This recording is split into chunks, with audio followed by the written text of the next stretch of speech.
Good morning, my brothers and sisters. Will you let yourself be discovered? We're in the Psalm 119 finale today. And perhaps this is an unusual request that we're making of God. In the psalm, at the end of the psalmist requests God to seek him. He requests God to seek him. He's saying, discover me, find me, inquire of me, come after me, search for me, and then search in me. So this is my 15th crack at Psalm 119, and hopefully we'll finish it today, get to it today. This is the last letter of this acrostic that is Psalm 119, 22 stanzas. Here's the last one, verse 169. Let my cry come before you, O Lord. Give me understanding according to your word. Let my plea come before you. Deliver me according to your word. My lips pour forth praise, for you teach me your statutes. My tongue will sing of your word, for all your commandments are right. Let your hand be ready to help me, for I have chosen your precepts. I long for your salvation, O Lord, and your law is my delight. Let my soul live and praise you. Then let your rules help me. And then here it is, last verse of Psalm 119. I have gone astray like a lost sheep. Seek your servant, for I do not forget your commandments.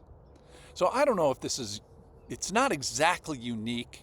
Maybe it's not rare, but it's just a little bit unusual where there's a request of God to seek me, specifically when I'm lost.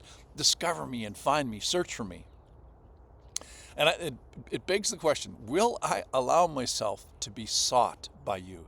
It recalls Psalm 139 for sure. Verse 23 says, search me, O God, know my heart. Try me and know my thoughts, and see if there be any grievous way in me, and lead me in the way everlasting.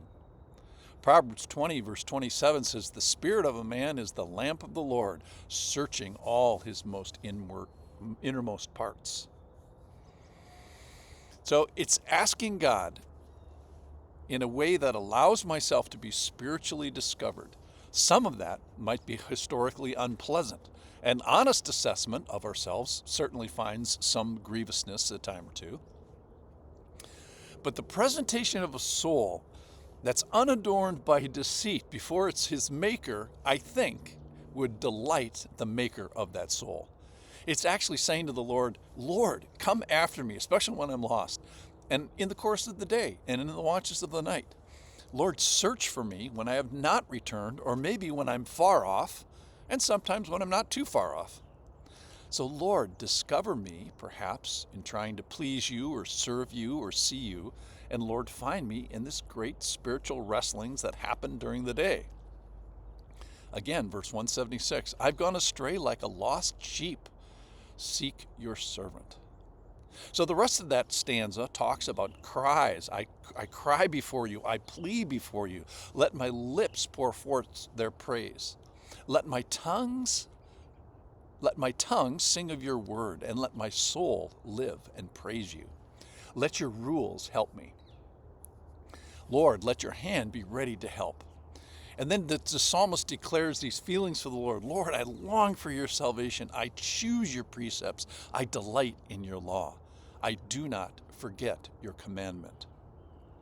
So give me understanding according to your word. Deliver me according to your word. Teach me your statutes. Verse 176 again, I have gone astray like a lost sheep. Seek your servant, for I do not forget your commandments. So it calls into focus some of the Old Testament imagery. You remember Psalm 23, most famous psalm in the canon. The Lord is my shepherd, I shall not want. He makes me lie down in green pastures. He leads me beside still waters. He restores my soul. And then in Psalm 80, give ear, O shepherd of Israel. So this Old Testament also predicts the calling of the lost sheep of the New Testament. Matthew 18, in a description of Jesus, What do you think? If a man has 100 sheep and one of them has gone astray, does he not leave the 99 on the mountainside and go in search of the one that went astray? And if he finds it, truly I say to you, he rejoices over it more than over the 99 that never went astray. So it is not the will of my Father who is in heaven that one of these should perish. And then in John 10:11, he says, this is the characteristic of God, I am the good shepherd. The good shepherd lays down his life for the sheep. And later in John chapter 10, verse 27, these are all the best reasons to be sought by God. Verse 27, my sheep hear my voice, and I know them, and they follow me. I give them eternal life. They will never perish, and no one will snatch them out of my hand. My Father, who has given them to me, is greater than all, and no one is able to snatch them out of my hands. So this is all the best reason to be sought by God. Number one here, that is emphasized in this particular passage, is the unsnatchability of it. If Jesus is your shepherd, if he has made you part of his flock. All right, so let's finish then. This is in the psalmist. The person says, he confesses, I've gone astray like a lost sheep, and then invites the Lord to be sought. Seek your servant. Seek me, Lord. Come after me. Discover me. Search for me. And then, maybe, search inside of me. So all this appropriate discovery of the word and the precepts lands me in a discovery of the Lord. And then here today, this discovery of Psalm 119 kind of turns. So after the discovery of the word, that points us towards discovering the Lord.